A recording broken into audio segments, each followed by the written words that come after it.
ndaroɓe ayaw habrirde télévision ITV assalamu aleykum rahmatullahi taala wa barakatu caggal nde jettuɗen Allah ko julde rasulu sallllahu alayhi wa sallam baji Aminata Abdoullahi kodde annabaɓe en dañi weltare nde jomiraɗo subahanahu wa taala rokki en cellal e sellirede wawde artude hande e yewtere meɗen mijoji alet kala so ɗiɗo waktuji keedi taw ko e Dakaru lamorgo leydi Sénégal ɗum noon oɗon gandi oɗon jadanno hen e gorko mbo Douwayra wuuro Diagboubou e Wulunde Elhadji Nikel Nouroul-Dine e oɗo saaha omon e golle goɗɗe ɗum noon en jewnimo no fewi en calminimo en juurimo eɗen mbiya to woni ano woniri yo jaame kisal Allah wone makko ɗum noon so tawi on nani ɗiɗo gaaci oɗon gandi ko gorko mabo jontaɗo o hande kanko bismiɗen ɗo woni Haadi Guissé gorko mbo Bappalel ko wona ɗum ɗon ko kodde nene Alpha Ali Diarra omo hewno wiide welde e yurminade ko meeɗi tan reftata hen ɗum noon oɗon gandi son nani sawto makko oɗon miijo Farba Salli Bouga oɗon miijo kodde nene Alpha Ali Diarra koye jamanu mum wonno oɗon miijo yontaɓe leñol ngol nde tawno haaliyanke goto jontaɗo o wi so tawi moƴƴuɓe ciftorama alɗuɓe ciftorama anduɓe ciftorama o wi jopoɗa leydi mbiya leydi ñaami kono golle balle ɗe majjata mayata somi heedi bo heedi banggue ñaama am mi miijo makka haadi makka on woni kolosal yooli Allah wone makko somi heeɗimo mbo mi miijo Dede Mama Gaye Abou mbo dimbe joro samme nayo somi heeɗimo mbo mi miijo Amadou Madani Boylo ɗum noon mbeɗa andi ɓeɗo ɓe kalɗen foof o rewdino e mumen ɗiɗon saahaji ko kanko jogui gaci ɗi ko wona ɗum ɗon ko eɗen bismi gorko pullo jontaɗo gorko pullo jaalalo gorko pullo mo ganduɗa on woni docteur Yero Seydou Ba mo ganduɗa Yero Seydou Ba jeeyago toon to machallah wuuro ngo kadi balle kam de Tiguéré machallah Tiguéré noon koye commune de Nabadji Siwol ko gorko pullo ɓiɗɗo leydi Sénégal najo jilliɗo bittuɗo men garto e makko so Allahu lamɗo jaaɓi taw koye ballal régie ganden holi koɗo mo bismiɗen o ɗum noon Tiguéré kam mbeɗa andi ne weeli hirde ne weeli walde ɗum noon professeur mi salminimo mi juurimomo wonani kam weltare kadi an jaɓɓade plateau meɗen mijoji e bismago ngo jarama salminama jariyatu ano e mawɗo galle e liggoddiɗo mawɗo foof mone moon fof inde muɗum e yettode mum salminago ɓurɗo teddude eɗen calmina kadi wonɓe windere ɓe eɗen calmina surtout yimɓe leydi meɗen Sénégal naaɓe eɗen calmina diaspora naaɓe hay goto en jejjitta ɓe gondunoɗen hanki heccanki Libreville tacca paya ha Europe piltoɗa paya Amérique du Nord États-Unis et Canada nde won noon haqqille meɗen wawa ummade e mabɓe e ndewde e mabɓe e sahaji kewɗi eɗen calmina kadi ɓiɓɓe Fuutankoɓe surtout hay goto en mbawa yejjidde eɗen tengtina hen noon yimɓe meɗen jeeyaɓe commune meɗen tiɗɗo en commune de Nabadji Siwol eɗen calmina kadi hoddiɓe meɗen heɗɓe o to banggue maayo he rewanaɓe enɗam meɗen gonɗam toon kamɓe foof ɓe calminama ɓe juurama gorko pullo o ko on min jaɓɓori kosam nayyi ƴaaki ɗam ƴittaka wattaka woni wulusere nde kanko min jaɓɓori guerte e biscuit kanko min jaɓɓori gawri koye fina tawa pulago jeeya min jaɓɓorimo mbo gaaci min jaɓɓorimo pulago e daroɓe yewtere mijoji ɗum noon e joni joni o tan mataw so tawi Bour Djolof Dammel Kadior o heblima mbeɗa andi en jaahat ƴeewen holi ɓiɗɗo pullo mbo bismiɗen o ɗum noon mbeɗa andi hulwala am parani de acca ɗum noon machallah ko ɓoyata ko min jaa toon aussi to diwan Matam min tawi toon Zab Diallo kanko ne maw haalan men nde tawno Covid 19 o naati toon ɗum noon eɗen ñagano bandiraɓe ɓe ganduɗa ɓe abina leeli hande cellal mabɓe hewani to banggal Covid o nde jomiraɗo subahanahu wa taala rokkata ɓe cellal kamɓene ɓe dutto e activité ji mabɓe ɗum noon bambaɗo mbeɗa andi aɗa wawi salminde tan woto bandiraɓe ɓe fuɗɗade andude holi koɗomo bismiɗen o guiɗam Seydi Sall ko adi fof eɗen calmina dendagal windere nde fof no foti no sisal ɓe funnague hinnague ɓe rewa worgo eɗen calminaɓe mbiɗa salmima e lamtoro ɓi lamtoro donɗo lamtoro nde Fouta fondede nde ara tawa nde Fouta feccere nde ara tawa nde Fouta feccere nde ko a woni kaalowo fuɗɗode Fouta nde wortode Fouta nde fof aɗa tawa ɗum noon mbiɗa wima Seydi Sall mi salminima mi juurimama e bisgago mi bisnaɓe ɗo ɗe kadi mbiɗa bismoɗo kadi gorko jaalalo samba moggu yoro moli Malick Ali Malick Samba Malick Dabba Malick Diena Malick Paté Malick Paté Malick tan tigui ñorɗo sawa ñorɗo balle Bamba sawa ñorɗo nangue hoore kotere pigal cuuɗi ñaami tan Ali Malick Mawli Malick Samba Malick Dabba Malick Diena Malick Paté Malick Paté Malick Ali Malick Lami Sare Ali Moli Malick Lami Sare Moli Samba Malick Lami Sare Samba debbe sirino ɓe camara laɓe ɓe tigui pay gamade bor ngol leer gambo juuɗo gowal wuuro joom mbari ni Boubou Donde Yammar yittum Boubou Donde coori Donde Mamadou Donde Abba Donde e coori Donde mbima bah bisimilla. jarama a jarama Mabal ɗum noon golle ma jooɗi peewi tawde mbiɗa o dawi ko saare bawtugol Ali Malik wasa yalalɓe wadde ko ƴiiƴe mam ɗum noon e joni joni o en jahat toon to régie ƴeewen Bour Djolof Dammel Kadior lay sa paari jehen.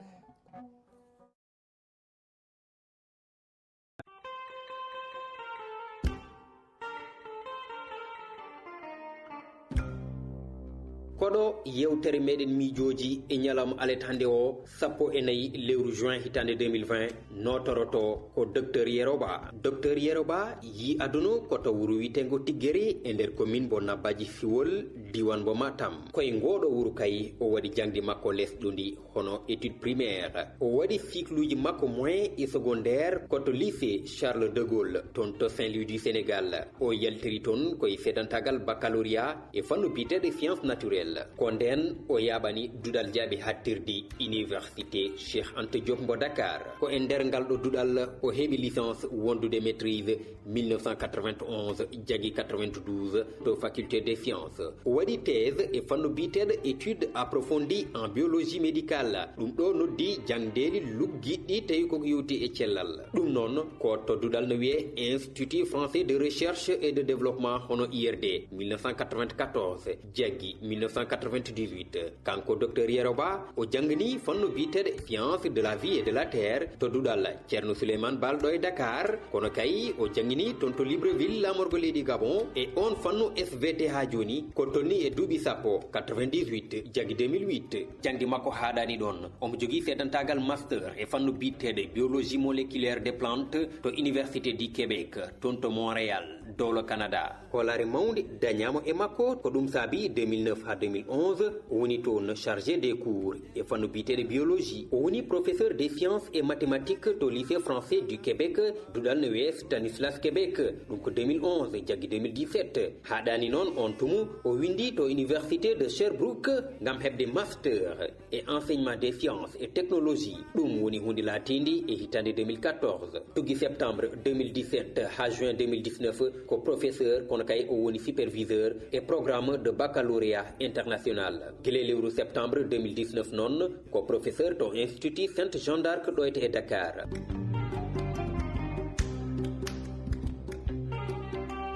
to batti wittoji o waɗi soutenir thèse diplôme d'études approfondies e fannu biteɗo biologie e mboros biteɗo CCHF hono virus de la fièvre hémorragique de Crimée Congo oɗo mboros ko ɓurɗo bonde e nder windere nde so yawti mboros Ebola witto wongo ngo waɗi koko yowti e jangdi oɗo docteur Yeroba omo joddi e brevet enseignement du Québec ko membre TRB ɗum ko ordre des enseignants de Vancouver omo gollide e UBC University of British Columbia Canada to batte darne makko e rendo omo jeeya e sosɓe fedde daranidi hesɗotinde e ɓamtude wuro jibinande makko hono Tiggere o meeɗi ardade catal dental fulɓe Canada ɗo Montréal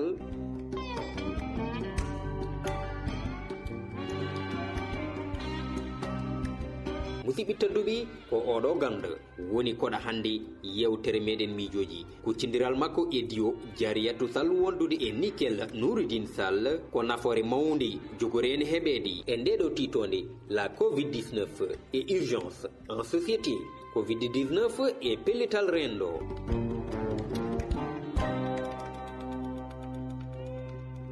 wonno ko sawtuwol Oumar Mamadou Sow mbo kaƴon jasara wuddu mboɗo ɗum noon en jarnima mbo no feewi caggal nde bandiraɓe mbawi famde holi oɗo gorko pullo mbo bismiɗen woni professeur Seydou Ba Yero Seydou Ba ɗum noon mbeɗa andi doyen anani ko bandiraɓe mbaɗi ko e ma ngoɗo witto yañgo ko waddema félicité no feewi en tant que ɓiɗɗo pullo jeeyaɗo reedu Fouta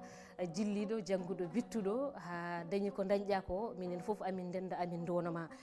kono noon e joni joni o tan namnal men arwanigal ngal ganduɗa ngal holno gurduɗa e Covid-19 e holko woni Covid-19 oɗo ganduɗo dunde Baba Adama nde gala gartana amen e caɗele ɗe seeɗa. eyi Allah jarama a jarama Jariyatu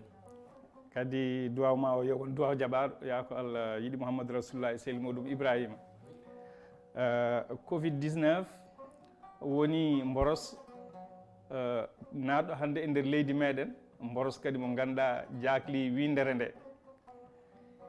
ko adi ko eɗen kaala covid 19 noon en mbaɗan rappelé ciftinora yimɓe seeɗa holko woni pandémie sa nani won pandémie woni ko ñaw kuurdinɗo aduna o fof heewani accude hay leydi gootiri eɗen ciftinora yimɓe ɓe pandémie waɗino 1919 e nder aduna he aduna o ɗum ko boros goto biyeteɗo grippe espagnol oɗon boros o wari hakkude 50 million e 100 million innama aade mbuɗo heewi wiide ko premiére guerre mondial wari ko deuxiéme guerre mondial wari ko sa rendini fof oɗon boros ko wari ko ɓuuri heewde caggal oɗon boros en 1957 hitande ujunere 1957 boros goɗɗo arino on ne addi ɗum ko grippe espagnol astafurlah grippe asiatique on boros wari million ngaji 3 innama aade e nder aduna he e nder afrique e nder europe e nder amérique nord e amérique latine fof ha huuri coronavirus ƴetto hen toon konngol ngol gati covid o jeeya koye annama famille ɓesgu virus aji jeetaɗo virus aji ɗi way kono leɗɗe ni koko mbaɗde classé moni fof ko holmo foti yaadude borosaji ɗi ne keewi e waɗi borosaji biyeteɗe fièvre hémorragique ɗin pusata ƴiiƴam e nder ɓandu neɗɗo woni Ebola refte Ebola ko virus kadi biyeteɗo virus la fièvre hémorragique de Crimée Congo no haaldi ɗum ni mi waɗi hen 8 duuɓi ɗiɗi mi windi hen kadi deftere ko hen kadi mbaɗmi soutenir thèse am diplôme d' étude approfondie machallah 1994 coronavirus o en 2003 o wari ujunere neɗɗo e nder Chine tan nden wonani pandémie o haadi koye nder Chine o wari toon ujunere neɗɗo hakkude 2012 faade 2013 coronavirus forme muɗum kadi ari e nder Arabie Saoudite wari toon 160 neɗɗo joni e 2019 he bors goto baylotoɗo yalte e makko par ce que covid 19 yalti ko ɗon borosaji ɗi noon boros fof ne change mbaadi ɗo jeeta ɗum ɗo kono ko on woni yummum corona eyyi ko on woni yummum corona ɗum woni mo mbiyeten hande covid 19 o eyyi covid 19 o noon ko ñaw 19 o addi ɗum hen koye hitande 2019 boros o yiita hen ñaw o no mbirum ni o jagli hande aduna o foof nde won noon hay leydi gotiri o accani te kadi no ardi ni raaɓo makko ne yaawi kadi kanko e grippe espagnol bannoɗo 1919 o ko ɗon tagui eɗi nande seeɗa raaɓo majji ne yaawi kono noon kadi ko wari ko ne heewi e nder aduna he mais kadi no warde e leyɗele he kadi son ƴeewi on ƴewtidima wona gotum no feewi e ɗo e Afrique sa ƴefti hen yeru kadi e nder leydi meɗen Sénégal en mbiyata o warani o wari hakke 60 e ko ɓuuri ɗum kono no wardi États-Unis ha dañi 100 ujunere neɗɗo hande oɗo saaha yi hawri toon e fittano sa ari France ko fayno 3 ujunere neɗɗo sankima hen donc ɗo e leydi meɗen en ndera 60 mi sikku hanki wonno en ganda ma en garo men garoy hen so Allah jaaɓi kono est ce que ko taki ɗum waɗi différence to banggal mayɓe ɓe beele ñaw o suwa yettade ɗo no hannirta ni walla ko yimɓe ɓe cellal ngal walla guri ɗi walla gurdam ɗam sirti holko saabi wittoji kewɗi ne jalta hen par ce que no kewnomi wirude ni gandal jibinte koye gueɗe baaɗe ni moni foof yaara ni sikka ko ga goɗɗo o sikka ko ga coronavirus o covid 19 o omo waɗi façon ngaji ɗiɗi kanko e hoore makko holno ɗi cifori ɗi cifori ko hen goto tan sen mbaɗi inɗe mbasen compliqué oyeɓe mbiyata ɗum ko S oyeɓe mbiya ɗum L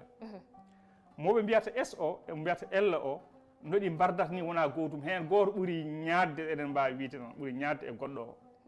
donc létalité majji wona gotum eyyi ko ɗum tagui noon ne wawi miijede e haqillam kadi ene jaggui ɗum wonde ɗo e nder Afrique ene jeeya yaama e souche manam jaltowo hen e covid 19 o tawa oɗon façon boros o bonirani no goɗɗo gonɗo États-Unis o ni yama taw ɗi gona gotum wittoji ne gara hen ne adda goɗɗum noon ko wayno température nguleyki to e nguleyki ga wona gotum ne adda hen kadi won wiiɓe kadi gene uji ko jogotoɗen e ɓalli meɗen ko e tubakoɓe won hen ko jogue ɓalli mumen ko forme coronavirus o omo wawi ɓurde yawde warde wona yimɓe dépendement ko holno tawiri gene uji gonɗi nder ɗon min jiiɗi gartana amen e dépendre oɗon hol yimɓe ɓe ɓuuri yawde warde hol ñabbuji ɗi ɓuuri wawde tawde e neɗɗo o gaño jomum to banggal sembe muɗum eyyi aɗa andi coronavirus covid 19 ɓe mbi ɓuri yawde gañde nawde pittali ko tawa yimɓe ɓe ko mawɓe nayeɓe ne nawata hen kadi noon hay sagataɓe tawa gondani e cellal normal par ce que aɗa yiya neɗɗo ne wonde no wiyeteno kadi ne wonde cancer neɗɗo ne wawi wondude diabète neɗɗo ne wawi wonde hypertension neɗɗo ne wawi wonde asthmatique ɗiɗon ñabbuli foof so neɗɗo joguima ɗum e ɓandu muɗum covid 19 o so ari ne wawi bonnude inde muɗum yo Allah yaafomi c' est à dire reggi nan jomum eko ɓuuri hen hewde par ce que jomum jogata ko chance pour wadde résister e nder oɗon ɗum kono hatta noon en mbiyata tan koye ɓeɗon par ce que hay sukaɓe tokosoɓe kadi ene teska sukaɓe ne wawi hebde coronavirus taw ala ko bonnani ɗumen haydara eyyi ƴewtidama kadi wonɓe sankiɓe to Espagne to sa ƴefti hen temedere hen capanɗe jeetato ene jaara pratiquement e duuɓi capanɗe jeetati ɓuuri hen mayde toon ko nayeɓe yaroɓe duuɓi capanɗe jeetati fayi dow sa waɗi ɓe pecce tati hen pecce ɗiɗi to Espagne to ko dañɓe capanɗe jeetati fayi dow donc nayeɓe ɓe e joguiɓe kadi comorbidité no mbiyata ɗum e tubankore walla joguiɓe tan ñabbuji ɗi kalnomi ɗo joni ɗi ɓen kadi ɓuuri ɗum ɓuuri yawde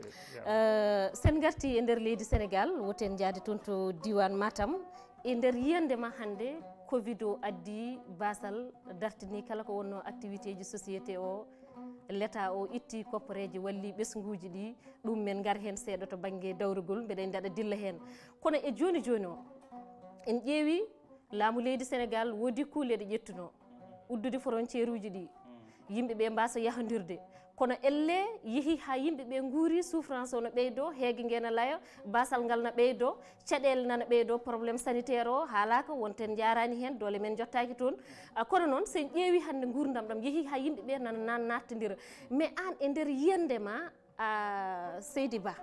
holko mbawɗa hen haalande yimɓeɓe e hol probléme ɗum wawi addoyde saabu hunde nde nana ɓeydo ha ñalawma hande o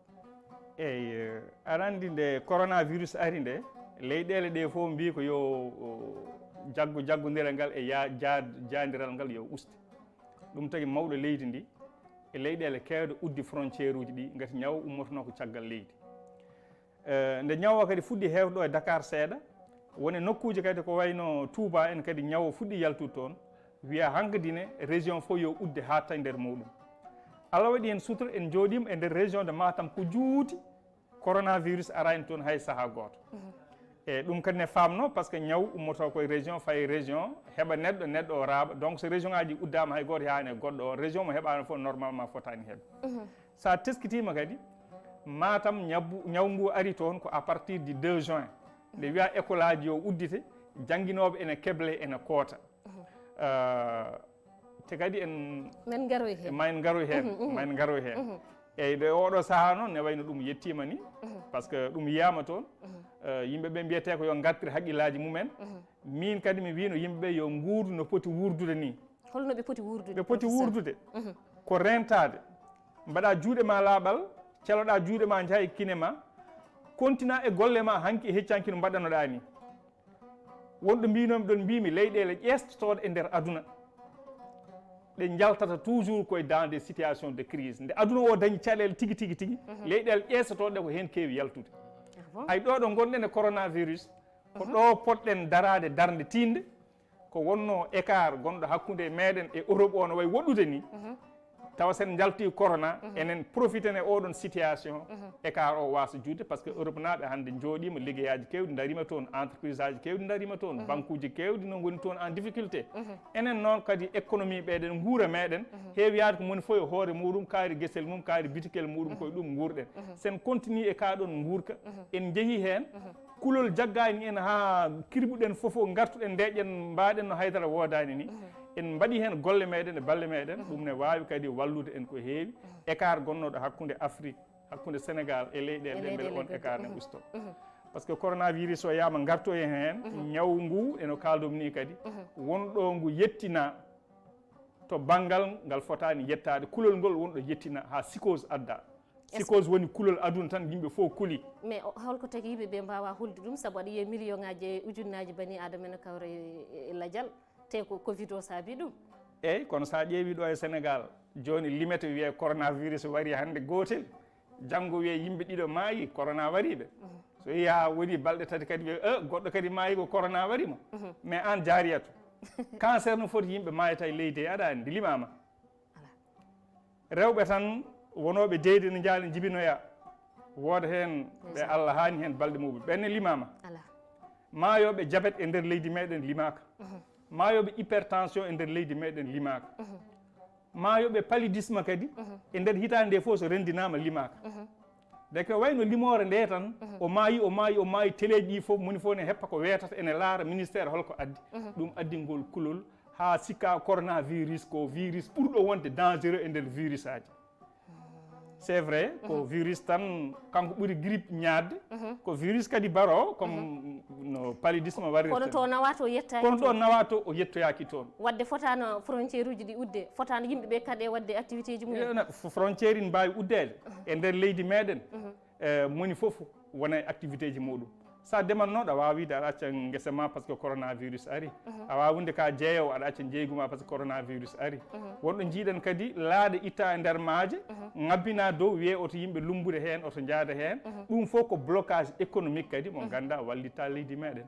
donc coronavirus o yama ko kañum limate mais kadi ñabbuji ɓurɗi coronavirus nanɗon mbara subaka fof nde Allah waɗi wasa yimɓe joyo walla yimɓe jeego ne maaya taw ko diabète wari ɗumen hypertension ne wara e leydi meɗen ko warata par jour ko ɓuri ko coronavirus warata e par ñalowma wonɗoɓe insuffisance rénale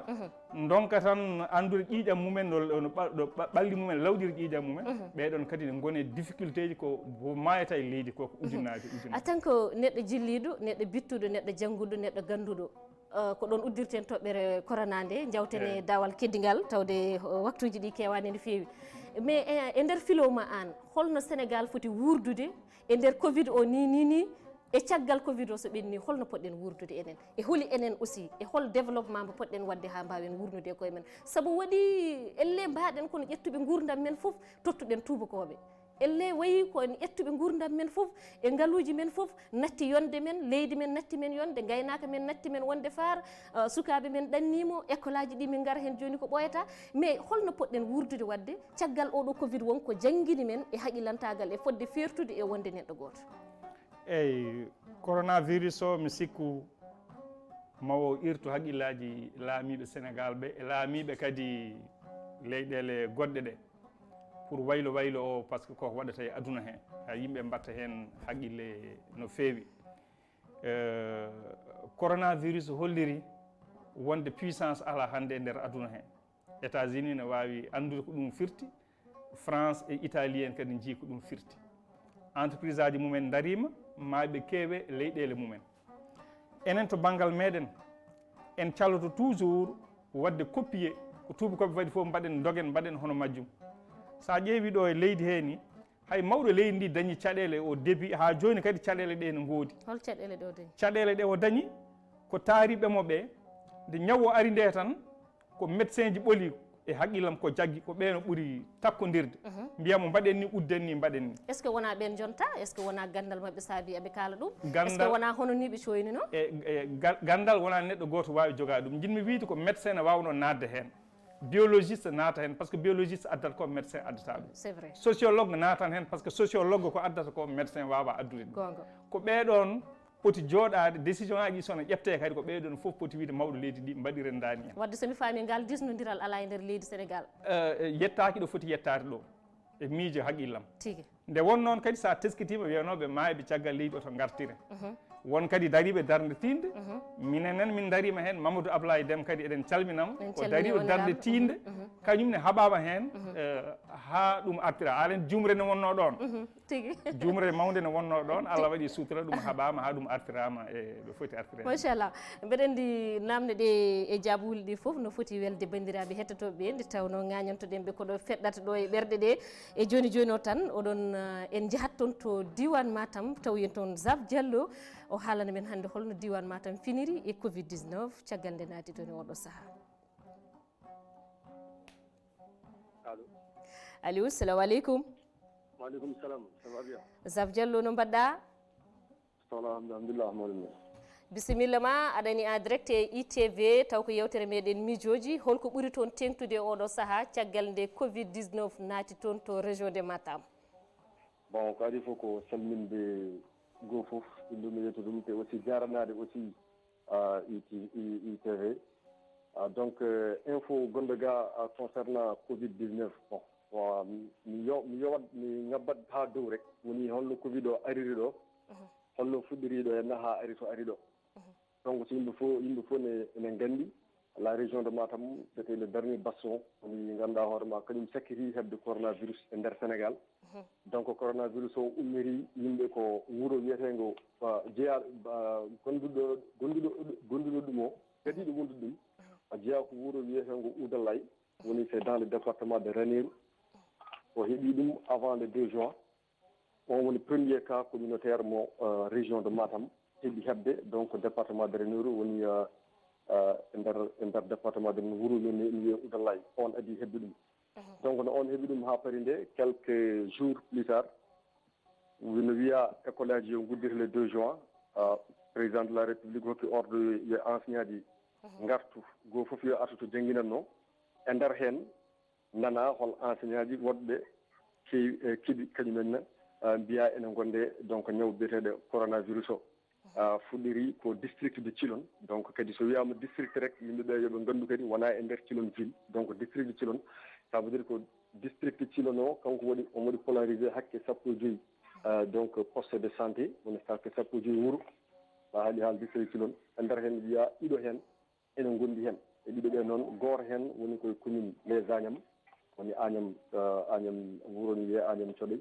e goɗɗo o on kadi woni ko e nder commune Daguié wuuro wiyetego Sare Liw e ɗi oɗon jour ministre de la santé et de l'action sociale no yalti o haali hakke 3 cas ene woni Matam woni 2 cas woni ko district Thilone cas goto woni ko district mo Matam e on kañum ko agent liggoto koye chantier ji woni RN2 mo jeyatamo président de la république waɗi lancé ɗi woni acte hakkude Wourossogui e Nabadji kono kanko ko boyinaji il paraît ko ɗon o hoɗi kankone o addoto ça veut dire covid 19 o no felliti arde nde tan hay Chine no wiyete ni mataw koko waɗa importé adda donc région de Matam covid o ko waɗa importé adda tigi no yeehi ha waɗi 2-3 jours nana ka goɗɗo nana wuuro ene wiye Woudourou toujours dans la commune de Nabadji Civol Woudourou ko Dande Maayo de Woudourou ko Dande Maayo Woudourou ko Dande Maayo e nder commune Nabadji Civol nana kadi hol gonɗo toon bon ko enseignant ko debbo ni kañumne heeɓi hebde ñawo nananade wiya joni kaw puɗɗo donc hewde e nder département de Matam ha tete noon mbima district Matam e ndo yeehi ha quelques jours kawuji mbatti ɓeydade no ɓeydirno noon ene woodi kawuji sa yi haalaka tan c'est parce que wona kawuji communautaire ko kawuji contact woni par exemple jogoɗa ka contact ministre o so yalti ɗum ɗo makko o haalata o wiyata ko o haalta guure ɗe o haalta kadi district o donc ɓooyani min nani hakke 4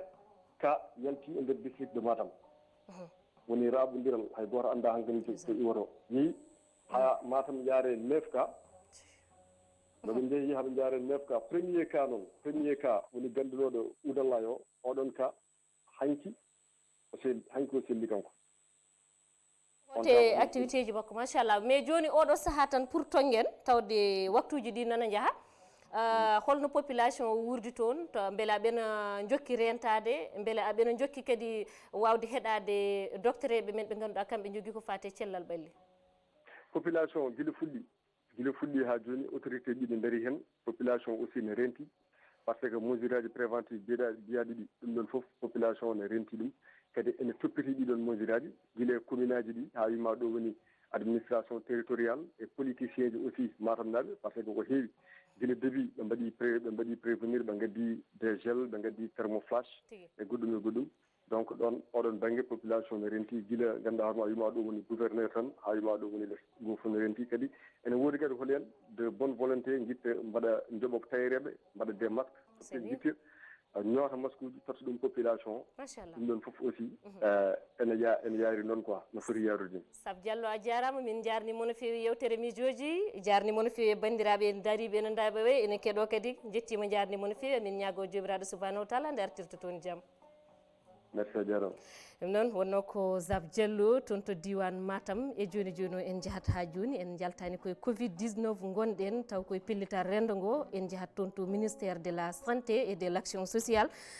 taw yen toon Oumar Sow mbeɗa andi ko kanko tigui roɓodino men holko ɓuuri toon jojude Bour Jolof ko mbiɗa ok jehen commercial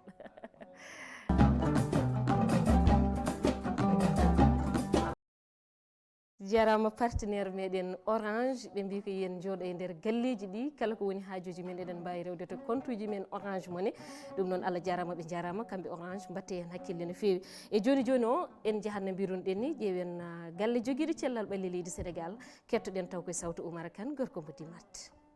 Hande dimanche 14 lewru juin hitande 2020 ministère de la santé et de l'action sociale heeɓi résultat ji testuji ɗiɗo ɗi jogoɗen haalde e ujunere e temedde ɗiɗi e nogas e tati test baɗaɗo capanɗe jeenayi e nayyi ari woni positif testuji positif ɗiɗon ko ni lelori hen capanɗe jeeɗiɗo e jeenayi woni cas contact hen goto woni cas importé sappo e nayyi woni cas issu de la transmission communautaire woni ko en ganda hoto jomumen keeɓi ñawngu ɗiɗon kawuji communautaire kañumen ko ni lelori tati to Mbaw ɗiɗi to Rufisque ɗiɗi to Bargny goto to Dieuppeul goto to Parcelles Assainies goto to Pikine goto to Dakar Plateau goto to Keur Massar e ɗiɗo to Touba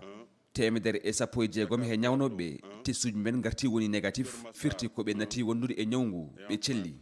ittata enen jogui nogas e ɗiɗi cas grave wonɓe réanimation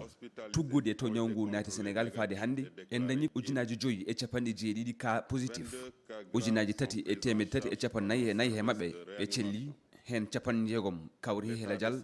ñalawma hannde o ko ujunere e temedde jeegom e capanɗe jeetati e joyyi ñawɓe goni he hôpital uji ɗi jarama Oumar Kane ko kanko roɓodino men ɗum ɗo gam wawde firde ɗum faccirde ɗum taw koye ɗemgal Pular e yewtere moɗon miijoji ɗum noon eɗen mbiya nde jomiraɗo subhanahu wa taala artirta jaam ɗum noon doyen mbeɗen ndi en duttite hen gaci ɗi noon duysuma kala sa haadi guise mabo e joni joni o mbeɗen ndi bandiraɓe nana poɗono téléphone o to banggal kadi hello men Facebook taw ko ITV Sénégal eɗen jarno bandiraɓe wonɓe toon no mbaɗa hen vraiment golle badde fayida no fewi e joni joni o mbeɗen ndi en duttoto tan eko nanɗa ko to diwan Matam ko kewi ko toon oɗo saaha holɗo fayre ma tolni hen walla ala yimɓeɓe ha hande ne jeeri artirde hakkillaji mumen e holto faya eyyi ko kewi e nder commune meɗen fo ne ko hunde wonde en importance no fewi nde leydi ndi wiya uddama région ngaji uddama ñawngu arani Matam ligguey baɗɗo fayida waɗanoma toon minen min mbaɗi toon sensibilisé guure amen région ngaji ɗi e commune o fof waɗama sensibilisé machallah sukaɓe commune de Nabadji Siwol surtout kamɓe wonɓe to zone 1 to zone biyeteɗo zone 1 ɓe darima hen ɓe mbaɗi hen darde wande fayida ɓe naata e galleji ɓe waɗa sensibilisé sukaɓeɓe vraiment mbaɗi ligguey baɗɗo hen fayida kawuji gardi ɗi noon no ɗi garini ko kawuji gaddaɗi c'est tout à fait normal par ce que école wiyama yo uddit jangguinoɓe jeehi jangguinoɓeɓe wonen heɓnoɓe ɗum Allah waɗi hen sutura kadi président de la république ne o ƴefti oɗon mesure daki ñande 31 lewru mendu minen fedde amen dental coalition avenir Sénégal min jertinino hen min mbaɗi hen audioji min mbi gueɗe tati ne mbawi arde hen goho so ñawngu ari e nder milieu scolaire koko jogori bonde wonata par ce que so naate classe goto classe o fof heɓat so goto heeɓi e nder classe kadi keɓɗo fof nawtat galle mumen galleji ɗi kadi keɓat donc min jertini hen mawɗo leydi o min mbi he kadi jangguinoɓe ɓe kadi santé mabɓe kadi ne foti waɗede prendre en considération par ce que c'est vrai koye golle mabɓe ɓe jahata mais situation no yaari ni kamɓe en mbawi waɗe hen e waɗi exposé ɓe daña hen probléme aji so ɗum ɓenni mi anda sen gartu e nden toɓɓere min mbino kadi wonde ɗum parani par ce que école aji ɗi noɓe jiɗirno udditirde ɗumen ni hay ɗonne kadi min jertini hen ministre de l' éducation nationale min mbi jangde nde wayi konde woni koye bonnede ni tagui mi wiide noon ko leydi meɗen en janggata mois d' octobre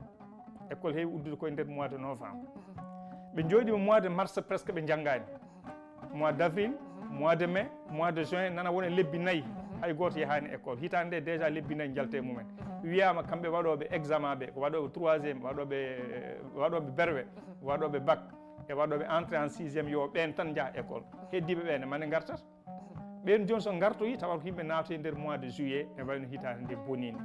yo laamu ngu wattu hen haqqille no feewi en tout cas ɓe mbasa bonnude ndeɗo hitande ɓe bonna kadi hitande aroyore nde par ce que hitande aroyore nde so mbiyeɗe uddita nde janvier 2021 ne wayno hankkadi ndeɗo boni ndeto boni yoɓe ƴettu responsabilité mabɓe ɓe ƴeewa koɓe poti wadde to ngal banggal ɓe mbaɗa caggal nde nanɗa 2 juin école aji leydi sénégal duuɗe ɗe ne poti uddidde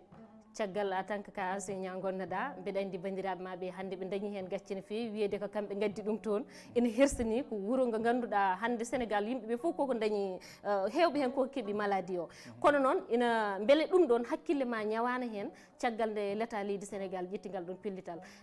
holno jirunoɗa ɗum caggal beele fotno tan ko jooɗede hitande nde wasa jangguede walla ala wonko wawi bonnude jangde sukaɓe ɓe eyyi aɗa jiyata ɗo année blanche so waɗi ma wot ko tardini seeɗa par ce que moni fof tardan hitande e golle muɗum won fotnoɓe natoyde natirta ko duuɓi jeeɗiɗi ɓen joni natoyta amma ɗum kadi so l'état yiiɗi nannoydeɓe ɓe tawat ɗon yimɓe wonɓe ɓen jahani so année blanche waɗama ɓe mbaɗan superposé ɓe tawdiran ɗon première année CI o ɓe gonɗon ha heewa waɗannoɓe baccalauréat ɓe kadi natoya université ɓenne kadi so année blanche waɗama ne wayno ɓen kadi tardani wonko bonnata ni kono kadi ɗum foof so ƴeewama ƴewtidama jangde woni hen important ko qualité muɗum yo moƴƴu tawa kadi koko yaade e cellal wasa waɗede profité koye situation de crise gonɗen il faut gérer la situation de façon mais est ce que population no wawi ɗum wadde comprendre par ce que hunde heewino pression ngaji keewi hen haalluji keewi hen pression ngaji pour yo école udditde yimɓeɓe hono jangguirta par ce que yeehi ha ministère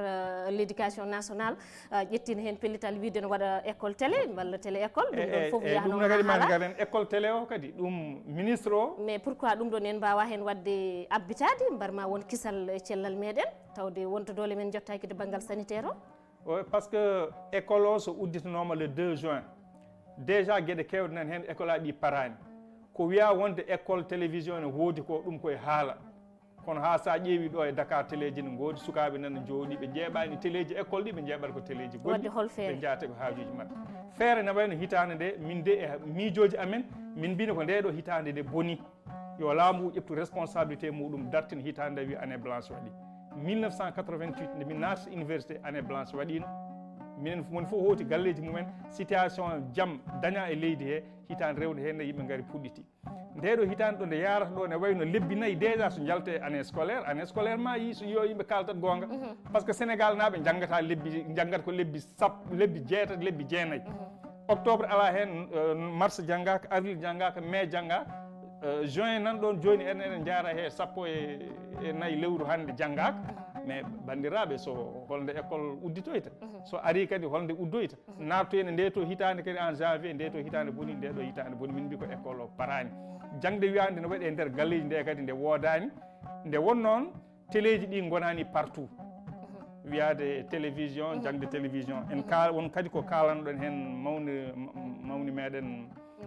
Mamadou Tall mbiɗen éducation o yimɓeɓe parani école aji ɗi otoɓe uddit ɗum Allah waɗi hen sutura mawɗo leydi ndi kadi kañumne ko Allah longguino en ko longuiri ɗum rapidement nde weetata taw o arte décision he o wi hankkadine oto école aji uddita ayi ko longuirino hen ko ari par ce que sa ƴeewi joni wuuro meɗen ko wayno Wudduru kawuji garɗi toon ɗi kadi ko arnoɓe gaddi ɗum toon eyyi Allah waɗi sutura noon kadi enseignant ɗi kadi eɗen jettaɓe par ce que kadi oto yimɓeɓe mbaɗɓe ko tuuba ko mbiyata stigmatisé ɗum ko jikkuji sénégal eyyi ko jikkuji sénégal naɓe kono ɗo kawuji importé wiya ko caggal leydi addi ɗum ko diaspora lori men lefti meɗen jennoje jalti hen haalluji jalti hen est ce que kamɓe ne wona ɗum lorliɓe ko ɗum tan saabu wonɓeɓe toon ko miskineɓe Allah laabi ngala hôpitauji ngala hande so ɗum ɗo ari toon holno heeɓori wadde est ce que kamɓene aussi ɓe potani ƴettude responsabilité mabɓe on banggue eyyi ɗo jiyata ɗo ay normalement responsabilité ɓurɗo mawnude par ce que ka ligguinteɗo ka enseignant sa yam yafate golle ma tan ay hat laamu ngu forci wi yoɓe dutto e golle mabɓe ɓe jeeyi ruttade e golle mabɓe Allah waɗi noon wonen ñawnoɓe nawri ñawngu donc ne wayno kamɓe enseignant ɗi kadi eɗen jettaɓe eɗen mbiya par ce que ko yimɓe tedduɓe ko yimɓe responsable eɓe poti jagguirede no poti jagguirede ni wasa wiyede tan ɓe gaddi ñaw no mbiruɗa ni immigré ɗi ne kadi kañumen jogui ne gadda 1000 milliards e nder leydi he hitande foof mais nde corona ari tan wiyata ko ɓe lebti hen ɓe mboori hen enseignant ji ne kañum enne dans l' exercice de leur fonction cadre uji jeehi ene liggoyo ayani mawɗo leydi o yettiɓe hen madame Faysal kadi yettiɓe e golle mabɓe mbaɗata par ce que minen jangguinoɓe aussi gandon ko gollal ngal weeɓani ɗo min nodda fof ko min nortoɓe a faami ɗum waɗi hen donc Allah waɗi sutura kam au moins école o yahani to ngal banggal donc responsabilité o alay saago hankkadine laamu ngu ƴefta décision par ce que en mbawa wurde kadi hande janggo so yonti alay te feere ala mata wadde ɗo doga woodi ɗo faya ala tawde télé école waɗama ala ko gasi mbiɗa sukaɓe mbaɗani hen concentré no fewi to banggal jangde nde aussi won guure ɗe ganduɗa village uji ɗi ganduɗa courant yettaki toon télé wodani toon ɗum ɗon noon vraiment mbiɗa andi sukaɓe men ɓesguji men ɓe ganduɗa ko étudiant ji wonɓe toon to université Cheikh Anta Diop kamɓe ɓe jogui hen yidde haaldede ɗeɗon caɗele no fewi ɗum noon kala saaha eɗen keeɓa ɓatakiji mabɓe ko wona ɗum ɗon ko tan siftinorde en hande ko professeur Yero Seydou Ba ko kanko woni koɗo yewtere miijoji jogui gacce ɗi ko haadi guisse mabo gorko mbo bappalel e joni o hayse ɗiɗo walla tata tan eɗen mbawi bismade ɓoggol ngol kamɓene ɓe kaala weltare mabɓe e yewtere miijoji ko wona ɗum ɗon ko inchallah goto foof yo addu hen miijo mum taw kadi kono ɓuuri raɓɓoɗirde tan waɗa fayida nden miijoji ɗi assalamu aleykum mbaɗa aɗa selli mawɗum ni mino ko Abdoulaye Diallo Boyinaji jarama ceerno Abdoulaye ustu télé o seeɗa nanodiren narami woɗɗot télé ɗe tan so dañama de ɗum ɓuuri eyyi min gonnomi ko direct noon mbeɗen daara koye direct gonmi machallah a naati bisimilla ma yettimo e ɓoggol ngol sanne aɗa andi noddaɗo ɗo no ko neɗɗa men jeeya koye commune amen Boyinaji kamɓe Tigguere kañumen fof ko commune goto ko gonga kanko kadi ko neɗɗo dariɗo e nder commune he so noddama noon minen kadi min foti haalde ɗum men sukaɓe nabbaji naɓe machallah par ce que guila covid 19 o haala min mbaɗi panel goto min mbaɗi jogui hen cadre uji amen fof min nanni ɗumen e nder panel he woni WhatsApp groupe WhatsApp kanko ñande fof o naatan o waɗa sensibilisé yimɓe ɓe ko commune o fof ne andimo hen yimɓeɓe fof beltodirma noon kala hande ko kalɗa e commune he wima professeur Yero Seydi kankone ko dariɗo vraiment e oɗo commune par ce que balle kam wona ɗon kadi won guure kadi ɗe ganduɗa hokki ɗumen ko wayno ɓulli comme commune o ne andirimo ɗum vraiment ko neɗɗo moƴƴo dariɗo jarama guiɗo keftinaɗo kadi e oɗo commune donc so waɗama invité minen sukaɓe commune ɓe min mbawa tango naatde machallah a jarama min mbaɗamo félicité mi salminima noon docteur mi salminima jarama guiɗo salminama Seydi Diallo an e Boyinaji naaɓe tedduɓe jaam cellal kisal yo won moon on beltanama no fewi ɗum noon o jarama kanko Abdoulaye Diallo o eratono en ko toon to Boyinaji won musidɗo goɗɗo jottiɗo e ɓoggol ngol salamu aleykum allo ñalle bisimilla ma musidɗo tedduɗo jaɓi sam nam guiɗo a salminama guiɗo minne ko noon inde yettode nde to noddata ɗen ɗo mballude o guiɗoma Yakuba Ba Yero Yakuba Ba a Seydi Ba Pullo to noddata Dakar noddan noon bisimilla ma ceerno Yagouba joni kemmi jokkude yewtere he seeɗa machallah ko ɗinande ko musidɗo teddomo ɗon banggue nano o haali ko kate banggue école aji ɗi jangde nde no sifori joguiɓe avantage no jangguiri ɓe ngala avantage de vraiment ɗum so heeƴino réglera ko hunde wonde fof kadi ko caɗele mawɗe wonande leydi ndi to banggue jangde e nde ko haalata e jangde he kono nomin jiiɗi wadde ni walla ɗum waɗama hen ɗum woni e réalité o jiiɗa kadi hay janggunoɓe rawane hebde banggue baguji mumen 2018 2019 wone mabɓe plus de 2000 personnes ma won jinnaji jiɗo fawɓe hande donkama yo keɓɓatne palsuji no jangguiri saabu caɗele no mbaɗiri inscrit par ce que ɓe mbaɗama e neldama message uji toon to guure ɗiɗi gonɗi guure ɗe ngala courant ngala réseau ɓe donkiɓe bindude ha hande ɓeɗe jooɗi ɓe keɓani hay nadde tawa école aji ɗum kadi soɓe keeɓi wawde wallude ɓeeɗen no moƴƴi neɗɗo jotta ko duuɓi sappo ne jannga haa heɓa bac muɗum fina subaka gooto aɗa haa yetto nadde université ɓe mbaɗa ɗum négligé haa avenir mo rewɗo bona ɗum kadi wonaa huunde wande fayida. An hol département mo jeeyɗa? Département Kanel Jeeyami région Matam. Damga. eeyi ko ɗum caɗeele mawɗe e leydi ndi ɗum kam ko général kaalanmin ko wona e leydi ndi ko fof caɗeele nan ɗo suwa taw regleede ede min mi heeɓiide yaade haa ɗon ko ministre de l' enseignement supérieur mi tawee sur le table de directeur près de 573 personnes ana mbaɗi déposé lettre de dérogation kono haa hannde y a pas de suivi donc ɓeeɗon ɓe jogori wadde sacrifié gurdam ɓeeɗon tant d' année ɓe mbaɗi passé école ɓe ngara haa ɗo ɓe donka yoɓe keɓane moyen ɓe mbirtira e université ko yaade wonde sommaire ɗum ne kadi wonaa hunde welde yoɓe tinnoye ɗum ɗon ɓe mballa ko yimɓe leydi ndi kaldan ɗum ɓe mballa sukaaɓe ɗum ɗon hay ɗiɓe gomɗi ni ko jangde jogii leydi wadde sukaaɓe janngi haa jettima ɗo woto ɓe gaccu ɗumen yoɓe mballu ɗumen jeyete e école aji ɗi mbawa janngude e université ji mbela avenir mumen janngo ene wawa moƴƴude ha netti kono so gaccirama ni tan yogoto wontoyte ko remoɓe walla welataɓe tawa mbaɗi duuɓe université ji ɗe donki hedde naatti ɗum ɗo wonno heen minnene era hoppaade ɗo autorité ji machallah choukran min jarnimama no feewi guiɗo ɗum noon ceerno Yagoubou o jarama no feewi kaddune o addi ballal makko o jeeya toon to département de Kanel mboɗo andi koye caɗele ɗe kanko ne o yowti woni jangde nde min gartu hen mbeɗa andi doyen ɗum noon wadde ko ɗon tan uddirten mbeɗa andi en jaafoto bandiraɓe to banggal téléphone aji ɗi aɓena pooɗo kono mbeɗa andi invité o no foti wadde développé ko yiiɗi ko haalde foof alors a nani ko musidɗo o haali ko no wawi taw ko étudiant ni ko haali ko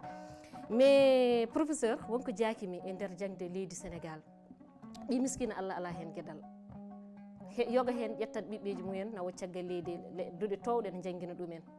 wadde hande en jii hewɓe hen jangguɓe ha keeɓi diplôme aji mumen taw ɗo wi nane ɓamtare leydi ko jangde sukaɓe te ko sukaɓe goni ɓamtare leydi wawa ɓamtade taw sukaɓe mum janggani hewɓe hen ne janggi ha keeɓi diplôme aji mumen gonti ko lawƴoɓe autoji ɓe mbaɗata ko assurance ɓe jeeyata ko goɗɗum mais ɗum ɗon holko woni probléme o hel pellital men e rendo ngo wadde nde poɗɗen hen darinade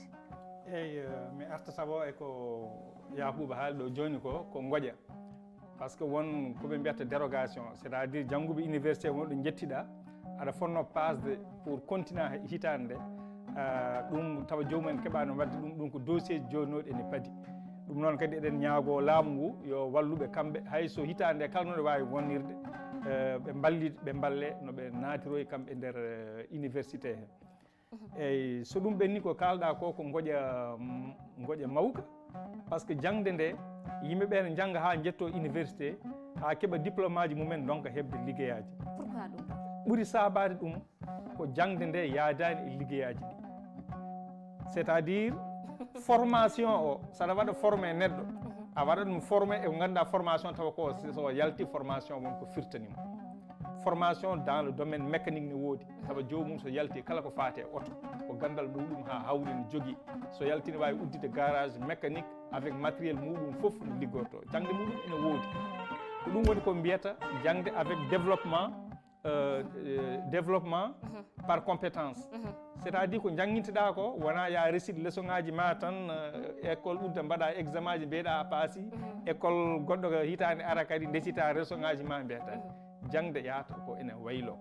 jangde no yimɓe janggiratno 1960 fayi 1980 nden jangde ƴeeŋi ko jangde hesere foti addede e nder leydi he jangde nde wawa yaadude e nder métier he c' est à dire développement des compétences yimɓeɓe compétence moɓe dokkate o manam jangde nde noɓe jangguinirte haaɓe keeɓa hen gandal a sago gandal ngal sa yalti ngal wawa hokkudema ligguey par ce que woni yimɓe jangguinirte ko yo gon jangguinoɓe woni yimɓe yo jangguine ha mbawa wonde des médecins woni yimɓe yo mbawa jangguinde ha mbawa jogade bangguel commerce ene yaari donc sa yi chômage o heewi tan ko jangde nde nde heewi théorie ɓolo c'est à dire haala ɓola ka yaadani e pratique tubnade gandal meccal voilà ɗum noon mbeɗa andi gasi ha laaɓi ceer min jarnimomo min beltanimomo e disponibilité ma gam arde wadde participé yewtere meɗen miijoji holto mbaynortoɗa e hol jettoruma keeriɗe teddugal ngal e kolli ɗi eyyi Allah jarama a jarama weltanama no feewi ko adi ko mboɗo udda d' abord wonko jinnomi toujours artude e haala he seeɗa wiide minen woƴi min ko leydi ndi woƴi min kadi ko département région de Matam woɗi min kadi ko commune de Nabaji Siwol ɗo ummiɗen ɗo amin daari hen darde tinde yidde wallude commune o yidde kadi firtude ko woni ɗon ko hay sino liggey waɗama ɗon yama tawa liggey o wonɓe ɗum heewi guite mumen mais no kewnomi wiide minen ɗum lojani min par ce que no liggorani woni ko fewani sa yimɓuɗo wiya noon woni ma yaaɓe ko mbiyatnomami joni développement des compétences ko sa ardinama ko wayno mairie sa ardinama ko wayno ministère walla kala ko mbawɗa ardinede alay saago toujours mbaɗa hen compétence uji maɗa no feewi liggoɗa no poɗɗa liggorade ni gati commune o ne foti liggede liggore haqqille ko Sénégal fof foti liggede eyyi Sénégal fof ne foti liggede woni fof noon heewi wayde ko ndu fiyandu gonga kala nokkuɗo ɓarna e hunduko mum voilà exactement ɗum tagui ɗon kadi ne woni goƴe amen minenne fedde amen nde so Allah ko ɗum darde min haɓade ittuɗon politique funde funere addude kalisaji élection ngaji so élection ngaji ɓenni jomumen majja hay goto wonta yiitude ɗumen gartoyta kadi ko élection ngaji goɗɗo ari koye ɗum min jiiɗi ettude so ɗum ɓenni noon mataw temps o ne raɓɓiɗi vraiment mi weltanimama mi salmini baba galle Mamadou Ibra Kane vraiment o weltanama no feewi aɗa weeɗe kadi encouragé émission ma baɗɗo fulla e fayida par ce que oɗon darani fulɓe oɗon darani pulagu oɗon darani leñol yalla nawru ɗum yeeso ya barke Allah noon a jarama Hady Guissé gasi ha laaɓi ceerno mboɗo andi mi anda so men dañi waynade hankkadi wa régi holliti gasi ha laaɓi ceerno yo Allah accu sababu o en jarnat docteur Abdourahmane Ba kanko waɗi sababu ha doyen Yero wawi wadde participé e yewtere miijoji eɗen jarno kolliɗi gorko mo Bappalel ɗum noon Allah jarama on jarama adi men ko dimanche paɗo so hawre welede Allah en jetti l' équipe technique o kala hay goto e goppani guila e régi hay caméraman uji ɗi yo Allah yoɓe moƴƴere ɗum noon en jarni Nikel Nourul Dine ha dimanche paɗo enene makko taw kadi koye nde ɗo yewtere koko jokkata pellital men e rendo men taw koye covid 19 ko ɓesguji leydi Sénégal bisma taw kadi ko ɗumɓe fulɓe yoɓe mbimi e wimami yo wurpulagu laato fulfulde e barke Cheikh Oumar Foutiyou Tall on jarama yo en kiire jaam